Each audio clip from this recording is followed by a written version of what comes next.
नियोजन काय विषय. आता नियोजन काय असतं तर वय वर्ष 8 ते 18 या वयात काही कळत नाही. काय सांगितलं. जसं देहाला वय आहे तर देहात वास करणाऱ्या मनालाही वय आहे. बघा, देहाला वय आहे, देहात वास करणाऱ्या मनालाही वय आहे. जर 8 ते 18 हे वय मनाचंही असेल, काय सांगतोय, 8 ते 18 हे वय जर मनाचं असेल तर मन आईवडिलांचं ऐकणार. काय ऐकणार, कारण त्या वयात काही कळत नाही. 8 ते 18 ह्या वयामध्ये जर ते वय 18 ते 25 मधलं असेल, मन काय असेल, 18 ते 25 मधलं मन असेल तर ते आईवडिलांना ऐकायला लावणार. कॅडबरी पाहिजे तर शाळेत जाईल, चॉकलेट पाहिजे तर अभ्यास करेल. लक्षात आलं का. ड्रेस पाहिजे तर घरात थांबेल. वस्तू जरी लहान असल्या तरी ते मन 18 ते 25 मधलं आहे. म्हणजे शेपटी नसलेला माकड. 18 ते 25 म्हणजे काय, शेपटी नसलेलं माकड असं मन आहे. ते तुम्ही 8 ते 18 मध्ये जर आणलं तर मुलं आईवडिलांचं ऐकत नाहीत आणि इतके आईवडील लाड करतात की एक दिवस आईवडिलांना असा पश्चाताप होतो की मुली जन्माला का घातली.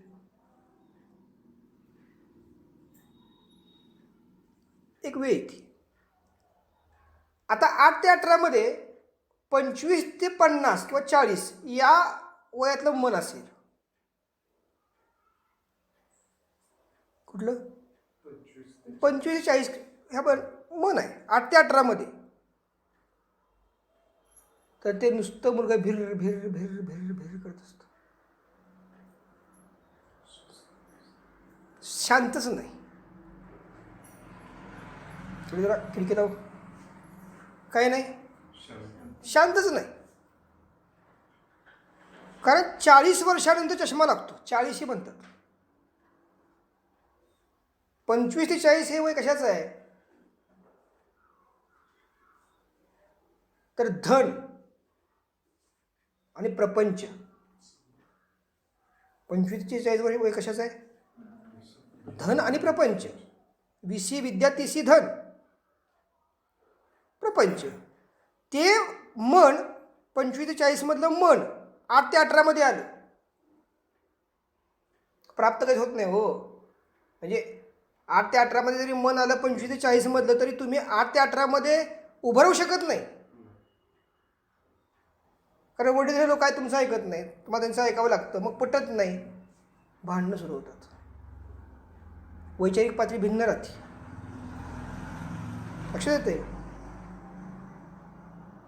आता 8 ते 18 मध्ये 40 ते 60 मधलं जर मन असलं, कुठलं 40 ते 60 मधलं मन असलं, कल्पना फक्त असतात. इंजिनियर होणार, डॉक्टर होणार, वकील होणार. हा 700-800 उठत नाही पोरगं. ते कल्पना मात्र मोठे आहेत. इंजिनियर होणार, वकील होणार, डॉक्टर होणार, अभ्यासाच्या नावानं गडूचा, पण होणार मात्र मी. लक्षात आलं का. कारण वय कसं, वय 40 ते 60 मधलं मन आहे, वय 8 ते 18 आहे. आणि जर त्या वयामध्ये मन जर 60च्या पुढचं असेल, ह्यात काय त्यात काय. काय म्हणजे एक वय अशी सुद्धा येते ते मन 60च्या पुढचं आहे. म्हणून आईवडिलांना विचारतात मुलं, आम्हाला कशा जन्माला घातलं तुम्ही, हां काय उद्योग नव्हतं का तुम्हाला? कारण मन कुठे गेलंय ते 60च्या पुढचं गेले.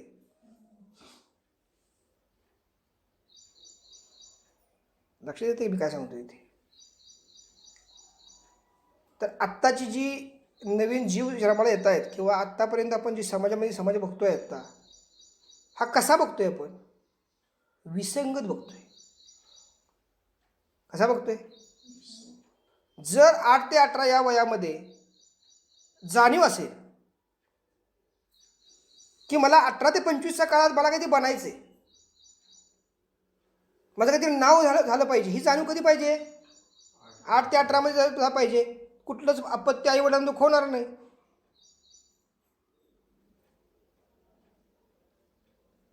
लक्षात आलं का? आणि जितकं आईवडिलांच्यावर प्रेम पाहिजे तितकं नसतं ते प्रेम मित्रमैत्रिणींच्यावर जास्त असतं. म्हणजे मित्रांचं वाक्य घरी येऊन सांगायचं, तो असं असं म्हणलं, तेच वाक्य योग्य आहे बघ.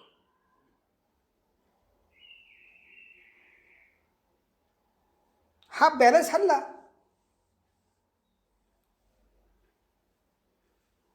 म्हणजे झालं काय पाहिजे? 8 ते 18मध्ये 8 ते 18चंच मन पाहिजे. 18 ते 25मध्ये 18 ते 25चंच मन पाहिजे. 25 ते 40मध्ये 25 ते 40चंच मन पाहिजे. 40 ते 60मध्ये 60 ते 40 ते 60चंच मन पाहिजे. 60च्या पुढचं जे आहे त्यामध्ये त्याच पद्धतीचं मन पाहिजे. असं असेल तर मनुष्य. असं नसेल तर प्राणी. काय सांगितलं? माणसं नंतर म्हणतात पश्चाताप झाला. काय म्हणतात? नंतर वाक्य येतं ना, चुकी झाली, त्याचं ऐकलं. कोण कोणाचं ऐकत नाही, तुम्ही तुमच्या मनाचं ऐकत असता. काय वाक्य सांगतोय मी दीपक? संस्कृती वाक्य काय सांगतोय? तुम्ही तुमच्या मनाचं ऐकताय. तुम्हाला काय वाटलं? आईचं ऐकलं, वडिलांचं ऐकलं, मित्राचं ऐकलं, त्यांचं मनाला पटलं. काय सांगतोय? तुमच्या मनाविरुद्ध परमेश्वरानं कार्य केलं ते स्वतः चालणार नाही. माणूस सोडूनच द्या.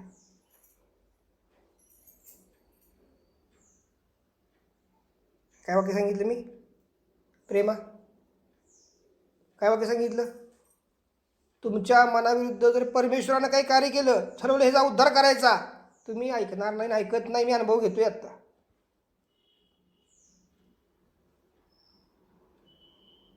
त्या आनंदवादी परमेश्वराला जरी वाटलं की तुमचा उद्धार करावा, सोपं गणित डोक्यात तुम्ही ठेवाय. सोपं गणित आहे. अर्जुनानं कृष्णाचं पटलं अर्जुनाला, आणि दुर्योधनाला नाही पटलं. काय सांगते?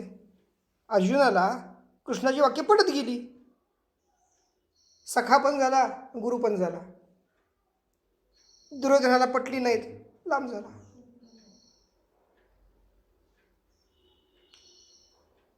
रामाला वडील दशरथ आहेत, पण संन्यास घेऊन सांगितलं वाक्य पटलं का? तर वडिलांचं वाक्य का पटलं? त्यात काहीतरी वडिलांचे विषय असतील. रामायण तयार झालं.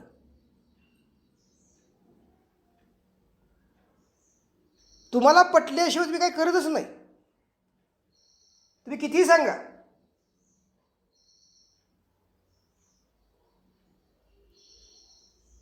काय सांगतोय? आणि जर तुम्ही न पटता करत असाल, तुम्ही असं म्हणता दादा काय नाही बाबा माझं हे पटत नाही, पण मी काय करतो? आज्ञेमध्ये राहतो. तर तो तुमचा खून आहे. काय? मृत्यू म्हणजे खून नव्हे. तुम्ही रोज तुमचा स्वतःचा खून करून घेताय. म्हणजे काय करताय? टोचतायच मी रोज की पटत नाही तरी ऐकतोय, पटत नाही तरी ऐकतोय, पटत नाही. आणि एक दिवशी काय होतो? विस्फोट होतो. मग आणि जेव्हा विस्फोट होतो त्या विरुद्ध होतो परत. म्हणून नियोजन काय पाहिजे? साधना आपण करतोय, आरती हे जे करतोय का करतोय? हे तर माझा देह ज्या अवस्थेतून चाललाय त्या अवस्थेत मनानं कार्य केलं पाहिजे. काय सांगतोय? दीपक, विचार काय पाहिजे भक्ताचा? किरण, विचार काय पाहिजे? माझा देह ज्या अवस्थेतून चाललाय त्या अवस्थेमधून माझ्या मनाचा विकास झाला पाहिजे.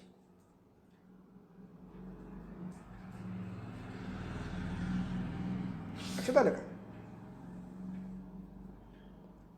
आणि तुम्ही एकटा आहात ना पहिल्या अवस्थेमध्ये, फार सुखी आहात. काय सांगितलं? फार सुखी आहात. तुम्हाला निर्णय क्षमता, निर्णय घ्यायचे अधिकार आहेत. पण तुम्ही ज्यावेळेस एकाचं दोन म्हणाल तेव्हा तिसऱ्याकरता तुम्हाला योगदान द्यावं लागेल आणि तिसऱ्याला तुमच्यापेक्षा श्रेष्ठ करावं लागेल. काय सांगितलं? तिसऱ्याला कसं करावं लागेल तुम्हाला? त्याला तुम्ही अपत्य बनता. म्हणून वाक्य असं आहे, पुत्र व्हावा ऐसा गुंडा. पुत्र व्हावा ऐसा गुंडा, तिन्ही झेंडा.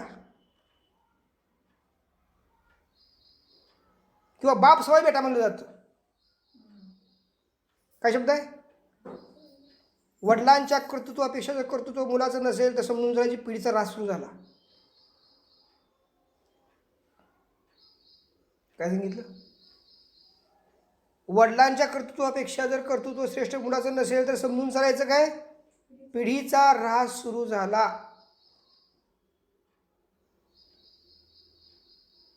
आणि वडिलांचं मूळ नियोजन हे पाहिजे की जन्माला घातलेलं मूल माझ्यापेक्षा श्रेष्ठ जर करायचं असेल तर नियोजन मला अगोदर केलं पाहिजे.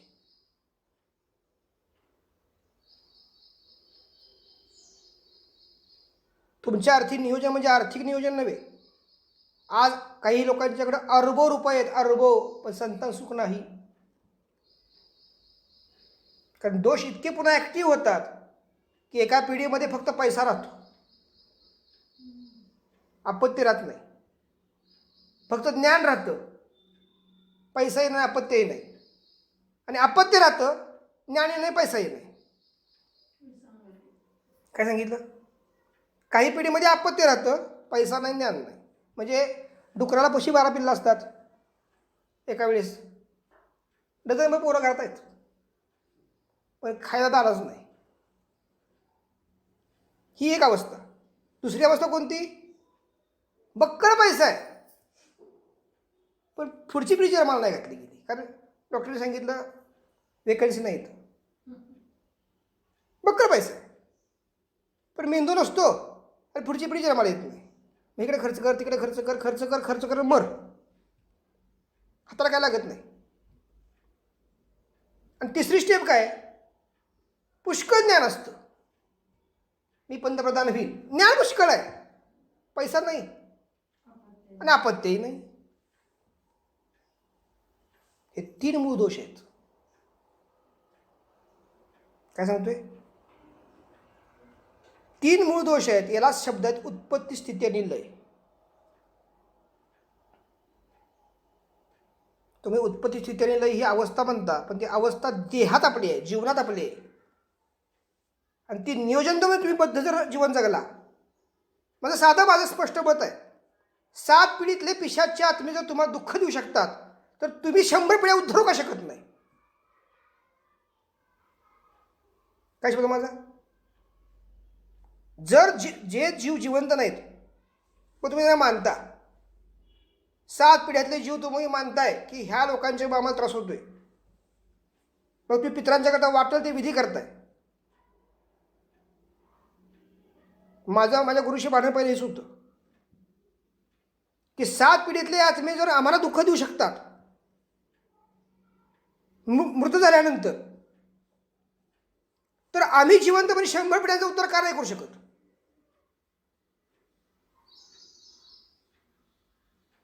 आणि हे कार्य म्हणजे ही खून आहे की तुम्ही 100 पिढ्यांचा उद्धार करू शकता. काय सांगितलं? अहो तुम्ही शत्रू मानला तर शत्रू ना. काय सांगितलं? शत्रू मानला तर शत्रू, शत्रूच मानला तुम्ही ना तर काय होईल? मित्र. नाही तर तटस्थ भूमिका. तुम्ही म्हणताय काय पित्र आमचे शत्रू आहेत. एक लक्षात गणित, सोपं गणित घ्या. या जगातला एक नियम आहे, साधल्याची सोबती. काय नियम आहे जगातला शुभम? साधले. या जगातला एक नियम आहे. तुम्ही इथं आलाय, तुम्हाला काय त्या अपेक्षा आहे? तुम्ही जिथं जाता तिथं तुम्हाला काहीतरी अपेक्षा आहेत. तुम्ही ज्याशी जीवन जगता त्याच्याकडून तुम्हाला काय अपेक्षा आहेत? तुम्हाला त्याच्याकडनं एकमेकांच्याकडनं अपेक्षा आहेत. अपेक्षेशिवाय तुम्ही जगूच शकत नाही. शब्द काय? साधल्याची सोबती. आणि हे जर सत्य आहे, तर जे जीव मृत झाले तेही अपेक्षेनंच त्या अवस्थेत थांबलीत. काय सांगतोय? ज्या लोकांनी 70-80 वर्षीत आयुष्य काढलं, प्रेत योनीतून पिशाची योनीत गेले,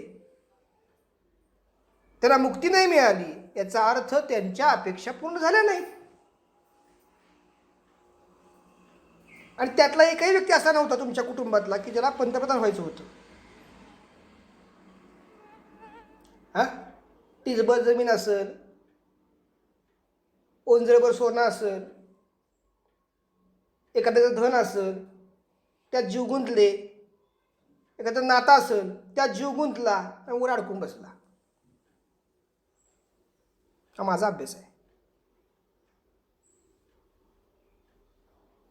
कारण मी ज्या ज्या वेळेस हे विषय घेत असतो तेव्हा हे मला सगळं समोर माझ्या हेच विषय येतात. कुणाला मूल नाही म्हणून मुक्ती नाही, कुणाला पैसा नाही म्हणून मुक्ती नाही, कुणाला प्रॉपर्टी वगैरे काय नव्हतं म्हणून मुक्ती नाही. काकरी काकरी काकरी करत मेलं, काकरी नाही म्हणून मुक्ती नाही.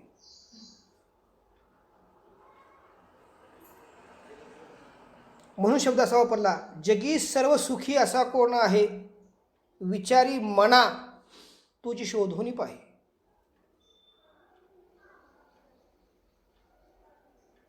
पहिल्या हातात काम असं घेतलं की जे जीव आपल्याकडे येतील,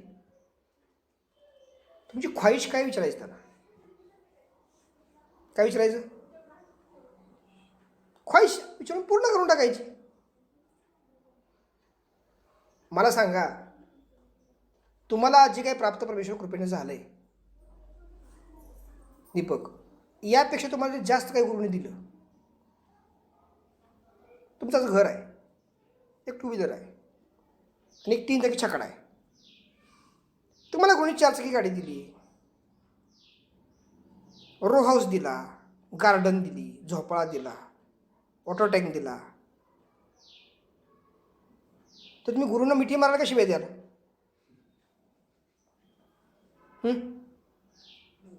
किरण काय कराल?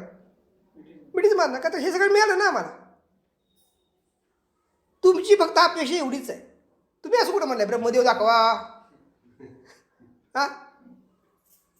विष्णू 555 शिष्यगाडी द्या, महादेवाला भांग नेऊन द्या. तुम्ही असं कुठं मला म्हणलाय? तुम्ही काय मागताय मागून मागून? तीचभर विषय की जे तुम्ही पूर्ण करत करत करत तीचभर पोटसं भरत नाही, मरून जात आहे. एवढं तुमचं मागणं.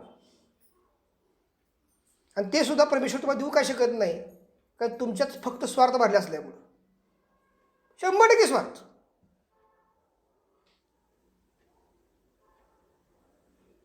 त्याचा अभ्यास एकदा केला मी, तर पहिला विषय डोक्यात असा घेतला की त्या आत्म्यांना बघा, जिवंत माणसाला वळवणं अवघड आहे.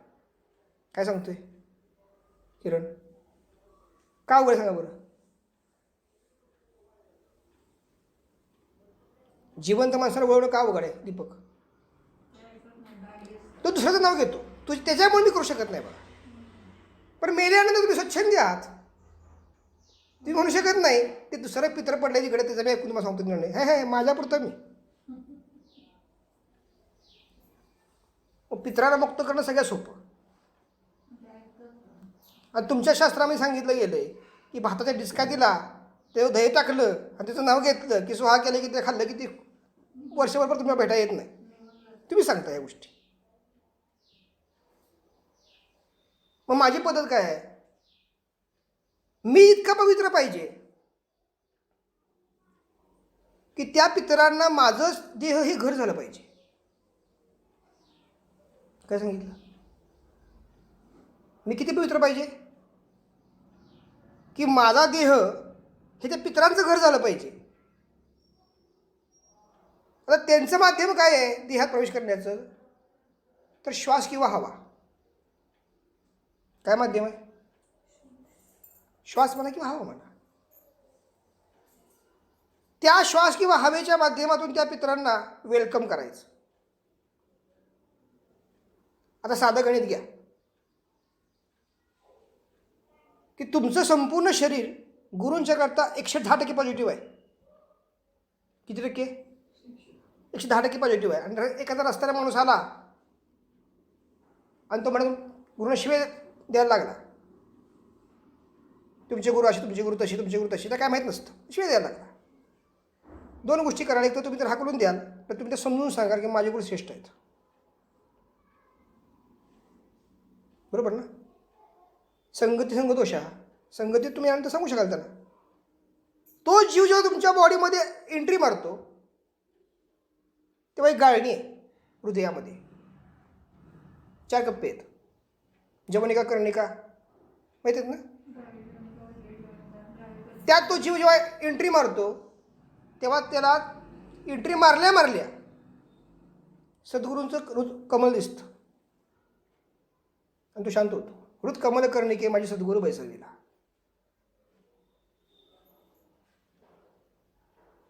आणि तो मग हृदयातून नाभीमार्गे ब्रह्मरंध्रातून मुक्त होतो. ही प्रोसेस आहे जीवाला मुक्त करण्यासाठी. तुमचं देह इतकं पवित्र पाहिजे की कुठलाही तुम्हाला जीव तुमच्या कॉन्टॅक्टमध्ये जर आला तर त्याला असं वाटलं पाहिजे की आपण ह्याच्याकडनं मुक्त व्हावं.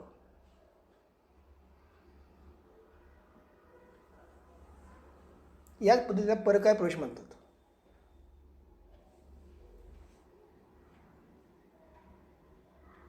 त्याच्या दृष्टीने माझी परकाय आहे, शरीर माझं वेगळं आहे. अतिशय अवघड साधन नाथपंथातलं, पण ते प्राप्त करण्याकरता, सिद्ध करण्याकरता मी 24 वर्ष घालवली.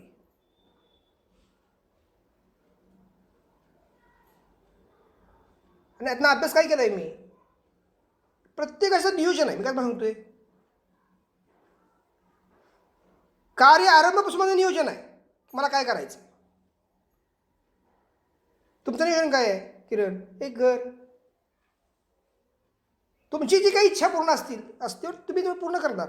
पारमार्थी तुमचं नियोजन काय आहे का? तुम्हाला वाटतंय का उस्ताद झाकीर हुसेन म्हणावं म्हणून?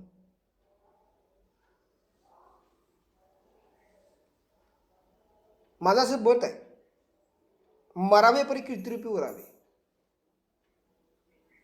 हा जर देह सोडून गेलो आपण, फार काय नाही, किमान 1000 पिढ्या तरी आपण नाव निघालं पाहिजे. किती? किमान 1000 पिढ्या. जर नाथांच्या ह्याच्यामध्ये 2500 वर्षात नाथांचं नाव निघतंय तर तुमचं का निघू नये? आणि ते निघण्यासाठी जर तुम्हाला या जन्मामध्ये जर काही थोडेसे जीवाला कष्ट असतील तर ते तुम्ही का करू नयेत?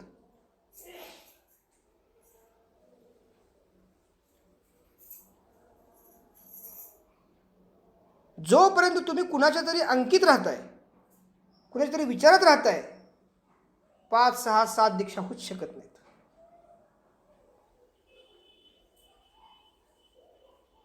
बाहेर फोटो दादांचा तुम्ही बघा, दादांच्यावर बाबांचा फोटो, बाबांच्यावर ओंकार आहे. ती अवस्था प्राप्त होण्यासाठी तुमची त्यांच्या शेजारी कोणी व्यक्ती बसलेली नाही प्राप्त करून द्यायला. एकांती एरे गुरुराज स्वामी. काय सांगतोय? जोपर्यंत तुम्ही कळपात आहात तोपर्यंत त्यांच्यातलेच तुम्ही एक आहात. जेव्हा एकांती तुम्ही व्हाल सगळं प्राप्त होईल.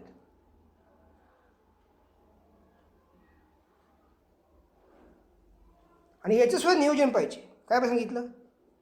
म्हणजे पहिली अवस्था तुमची अशी पाहिजे जीवन जगताना की 8 ते 18 सांगितलं मी, ते 8 ते 18 तुमचं मन 8 ते 18च पाहिजे.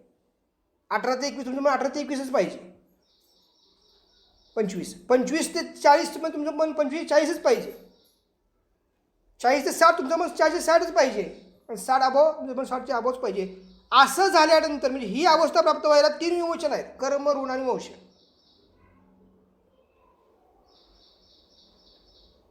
काय सांगितलं? कर्म, वंश आणि ऋण ही 3 विमोचन आहेत. ही जर विमोचन नाही झाली तर एक एक स्टेप तुम्हाला प्राप्त व्हायला 7 जन्माची आहुती आहे. किती? कारण नियम असा आहे, ज्या गुरूंना ही विमोचनं करून घेतली त्यांच्या गुरुकडून, त्याच गुरुला अधिकार आहे पुढच्या भक्ताची विमोचन करण्याचा. अहो, आईला जर भाकरी करता आली तर मुलांना मग लेकीला भाकरी शिकवल. तिला जर सवय असली ऑर्डर तरी मागवायची आणि लेक म्हणली भाकरी शिकवती, काय म्हणणार? मला येतच नाही, तो शिकवू कशी मी? का तर मी ऑर्डरवर मागवते. तुला शिकायचं आहे का? कुकरीचा क्लास लाव. क्लास काय एका दिवसात शिकून होतं आहे का? तो कोर्स असतो तुमचा. तसं कर्मविमोचन, वंश विमोचन, ऋणविमोचन तुम्हाला गुरुच्याकडनं घ्यायचं म्हटलं, दत्तगुरू माझी आई. आणि जर तुमची इच्छा असेल आमच्या पद्धतीने आम्ही घेतो, तर 7 त्रिक 21 जन्माची तुमची आहुती.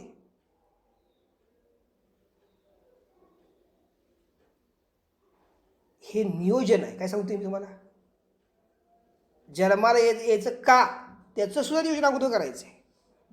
जन्म का घ्यायचा?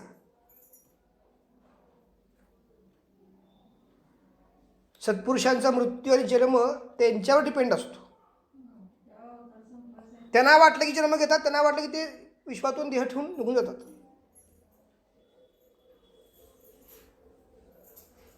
आणि आम्हा लोकांना जन्माची भीती नाही, मृत्यूची भीती नाही. का भीती नाही?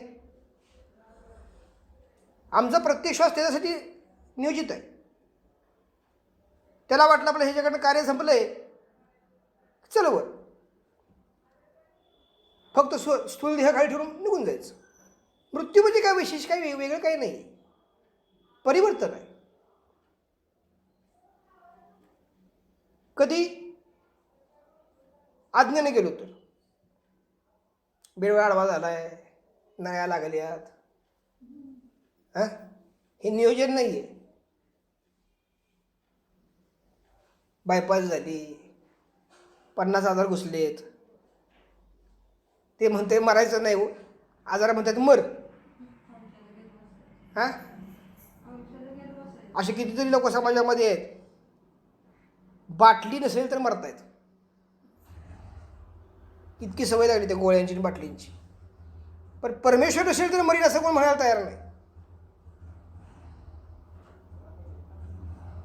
समजलं का? तुमच्या जर जीवनात तुम्ही भगवंताचं नियोजन करून ठेवलं की काय नाही, मला रोज सकाळी साधना करायचीच आहे, साधना आरती केल्याशिवाय मी अन्नच खाणार नाही, हे जर तुम्ही नियोजन करून ठेवलं तर तो तुम्हाला त्याच्या पद्धतीने घेऊन जाईल. काय बरोबर ना? आणि जर नियोजन असं केलं, इकडे येणारच नाही, भीती वाटते मला, अमुक होते तमुक होतंय, तो त्याच्या पद्धतीने घेऊन जाईल. मृत्यू वाटायला आहे हो, पण सुखी मृत्यू शब्द आहे ना, आणि दुःखी मृत्यू.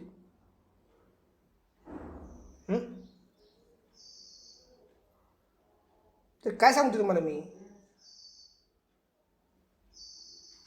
आणि दीपक, एक नियम आपला असा असतो की मला देवानं द्यावं.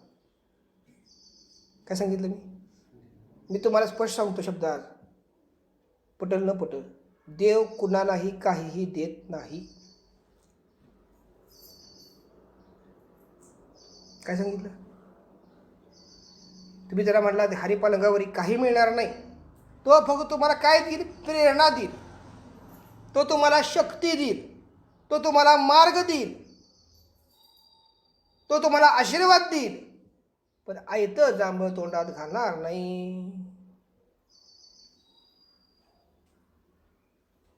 मी जर गुरुपदावर 24 वर्ष असून मला माझी कामं मलाच करायला लागत असतील, माझ्या गुरूंची सुद्धा सगळे अनुभव स्वतः बघितलेत, त्यांनी त्यांच्या हाताने ह्या गोष्टी सगळ्या केल्या असतील, आणि बाबाचा तुम्ही अनुभव घेऊन बघा. बाबाने स्वतःची काम स्वतः केलीत. 5 घरी मागतो तुम्ही माझ्या अन्न खाल्लं नाही. जरी ईश्वरी अंश असले, अवतार असले, तर त्याने त्यांची कर्तव्य कर्म करायला लागत असतील, तर तुम्हाला तो पांगावर कसा आणून दिलो? तुम्हाला करायचंय काय? त्याच्या आशीर्वादानं सत्याचा मार्ग तुम्हाला पकडून पुढे जायचा. आणि उद्देश एकच तुमचा आहे. ईश्वरी कार्याचा तुमचा उद्देश काय आहे?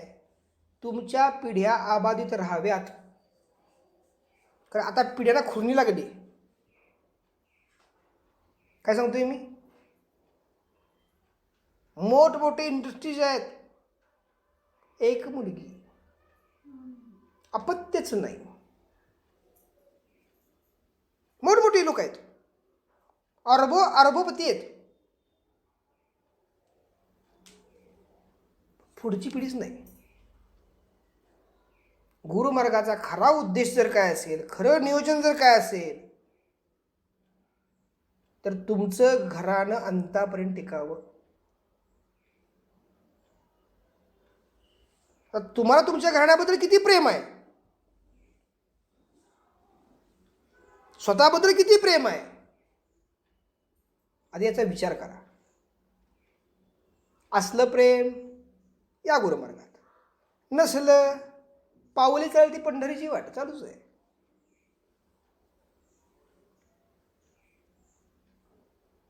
आणि जन्मालाच मूल घातलं म्हणजे ते मूल नव्हे. काय सांगतोय मी?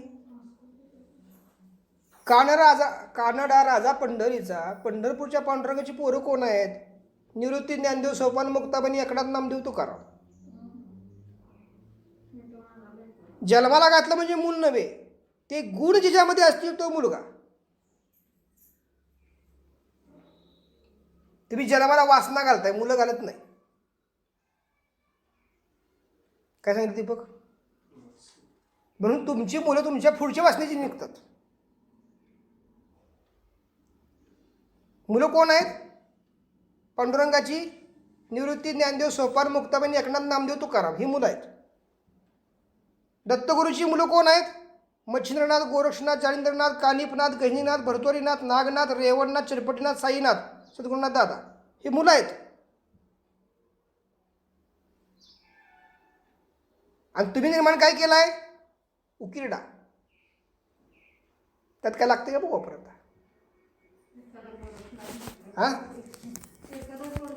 काय निघतंय का बघूया. साईनाथ महाराज की जय. श्री गुरुदेव दत्त.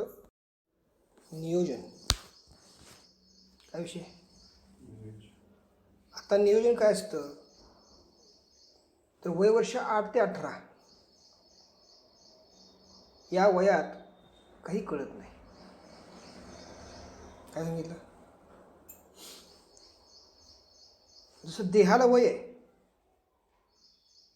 तर देहात वास करणाऱ्या मनालाही वय आहे. बघा, देहाला वय आहे, देहात वास करणाऱ्या मनालाही वय आहे. जर 8 ते 18 हे वय मनाचंही असेल, काय सांगतोय?